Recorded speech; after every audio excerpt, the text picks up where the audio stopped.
Une remise gracieuse et totale d'ailleurs des loyers pour la maison de santé pluriprofessionnelle. Madame Mayeb va nous expliquer ça. Merci, bonsoir.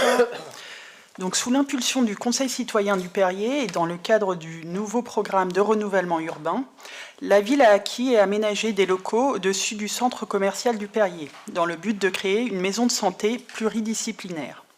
Celle-ci a vu le jour en janvier 2023, avec la mise à disposition des locaux à compter du 2 janvier 2003.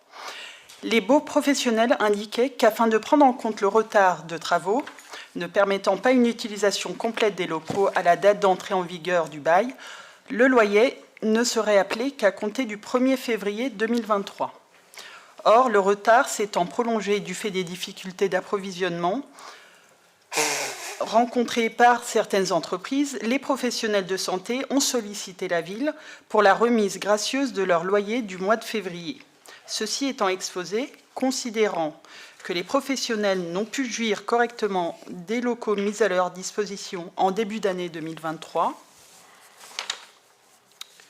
il est proposé au conseil municipal d'accorder aux professionnels de santé concernés la remise gracieuse et totale de leur loyer et charges du mois de février 2023 sur la base du détail présenté ci-après. D'autoriser Monsieur le maire ou son représentant à signer tout document nécessaire à l'exécution de la présente délibération. Donc il y a les professionnels concernés, les dépenses concernées et le montant de la remise gracieuse qui sont indiqués dans le tableau. Merci. Merci. C'est un ajustement tout à fait normal puisqu'ils n'ont pas pu bénéficier des locaux en pleine réalisation. Est-ce qu'il y a des questions sur ce dossier? Question de Monsieur Loiseau. Oui, bonsoir. Juste une petite question. Généralement, quand il y a des travaux en retard, il est compris des pénalités de retard auprès des entreprises qui élaborent le chantier. Est-ce qu'on a pu bénéficier de ces pénalités de retard pour compenser la perte à gagner? Pas sur ce dossier-là, très franchement. Quand on voit les entreprises et les difficultés qu'elles ont en approvisionnement, oui, là, on ne pouvait pas les accuser de retard parce qu'ils n'avaient pas mis le personnel et autres. C'est la... Et en plus, on a changé une société en cours de route. Ah, d'accord. En plus, on a changé une société en cours de route. Voilà.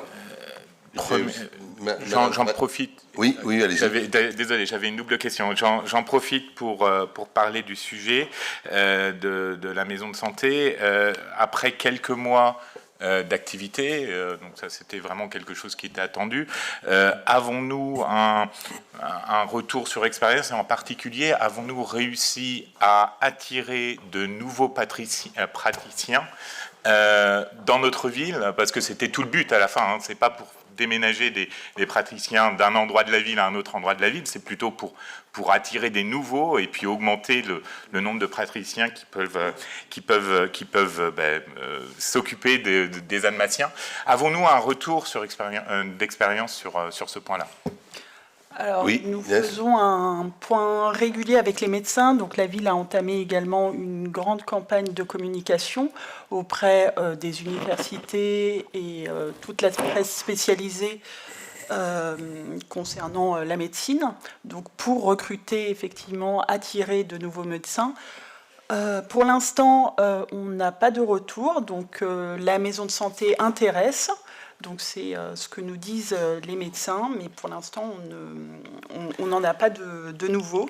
On étudie également d'autres pistes comme le salariat des médecins, aussi bien par la CISA, et on les accompagne dans ces recherches.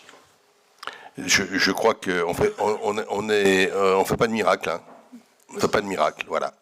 Si on savait faire un miracle sur le recrutement des médecins, on le ferait sans aucun problème. J'ajoute qu'en effet, aujourd'hui, les pistes qui sont suivies, c'est ce que Mme Mayeb vient de vous dire, avec notamment la possibilité de salariat des médecins. J'ai eu des contacts récents là avec HPPS, c'est-à-dire avec l'hôpital privé qui veut mettre en place un centre de médecine qui a l'objectif de mettre en place un centre de médecine générale à l'intérieur de ces bâtiments qui seraient, comme ils l'ont fait par ailleurs, hein, des médecins tous salariés. Voilà. Et c'est quelque chose qui pourrait se mettre en place. On va être facilitateur de leur projet. Vous voyez, on tâtonne, hein, on y va, on prend toutes les initiatives pour essayer d'y arriver. C'est compliqué. C'est compliqué. La crise médicale en France, elle ne s'arrête pas malheureusement aux portes d'Annemasse. Mais le travail est fait et on n'est pas les seuls à travailler. C'est intéressant, hein, d'ailleurs. Les médecins de la maison de santé, mais vous le voyez, la HPPS fait le même travail. Il y a donc une vraie convergence pour essayer de trouver des solutions. Madame Oui. Non, c'est... Attendez, réappuyez chez Madame Fradet, voilà. Merci. Et puis après, Madame Liman. Oui, merci, Monsieur le maire. Bonsoir à tous. Juste une petite réflexion. D'ailleurs, je me fais un peu le relais de mon médecin traitant. Compte tenu, effectivement, de l'investissement important, quand même, que la ville a fait sur cette maison et qu'on vient de leur accorder une remise gracieuse sur les loyers, ce qui me semble normal, hein, compte tenu, effectivement, du délai des travaux, je pense qu'il serait intéressant, on ne peut pas les obliger, mais ce serait quand même intéressant qu'ils puissent quand même prendre quelques nouveaux patients. Parce que c'est compliqué de trouver un médecin traitant, ils sont là, et peut-être qu'on pourrait quand même leur dire que prendre quelques nouveaux patients de temps en temps, ce serait un petit peu rendre l'équilibre des choses. Merci. Madame Liman.